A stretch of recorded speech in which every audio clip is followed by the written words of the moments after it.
What's up guys, I'm Brandon with the Consumer Rumors. Let's get straight into this. Before we get into the news, I got two videos. If they're not out now, they will be out really soon. On a speaker and my first gaming mechanical keyboard, so be on the lookout for those.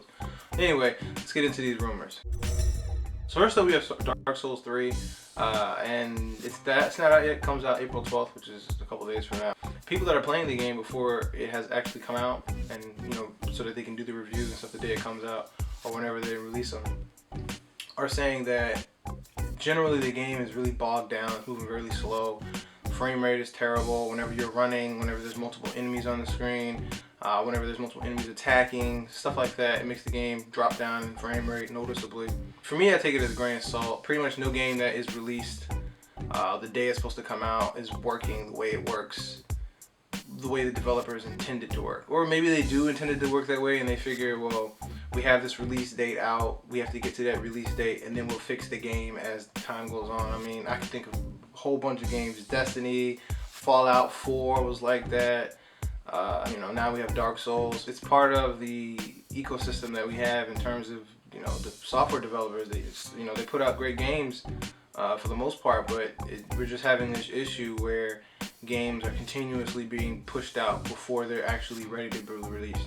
Back when DLC didn't exist, the game had to come out and it needed to be perfect because there was no contingency for that. It was, the next time they'd be able to touch the game was when it was re-released on a different platform or maybe like the second iteration. Now that we have all these games that are coming out with DLC on day one, which is purposely content that has purposely been held back so that you can pay more for. But that's a whole nother topic. But it's just part of today's gaming. If you're going to buy games, I say just don't buy them on day one. I mean, wait a month or two. That's what I do personally. But if you're going to be one of the first ones to buy it, you should know that it's having frame rate issues. Moving on from there, we have Destiny. Destiny will be receiving a huge update next week. One of the big updates Destiny is getting will be light level. It's supposed to increase light level. But moving on from there, Crucible changes that are happening tomorrow. You have new gear will be dropped inside the Crucible. Most specifically though, whenever you're reviving an enemy, you need to be closer and it takes longer. Those are some of the things outside of nerfing general weapons. Auto rifles, base damage, decrease in base damage. Hand cannons, you have more ammo, for that Thorn or Last Word, whatever you're using, you have more ammo in the Crucible.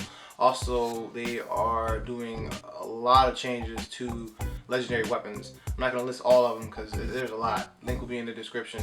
Check that out and you get caught up on your Destiny information. Now on for some bigger news. Personally, this is very exciting to me. It's a franchise that's very near and dear to my heart. It's Gears of War 4.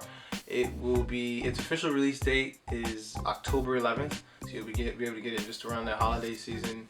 The beta, however, will be out April 18th. That is a Monday, third Monday in the month, I believe, of April. And it will take place 25 years past the events of Gears of War 3 because Judgment never happened. It will star JD Phoenix, which is the heir to the throne of the Phoenix name, Marcus Phoenix's son, Kate Diaz, and Del Walker. Looking at the cover art, whatever Del is rocking looks straight up deadly. So it's good to know they also improved new weapons. Gears of War weapons have always been, a little bit different. Chainsaw at the bottom of a gun, the torque bow, hammer at dawn, Gorgon pistol.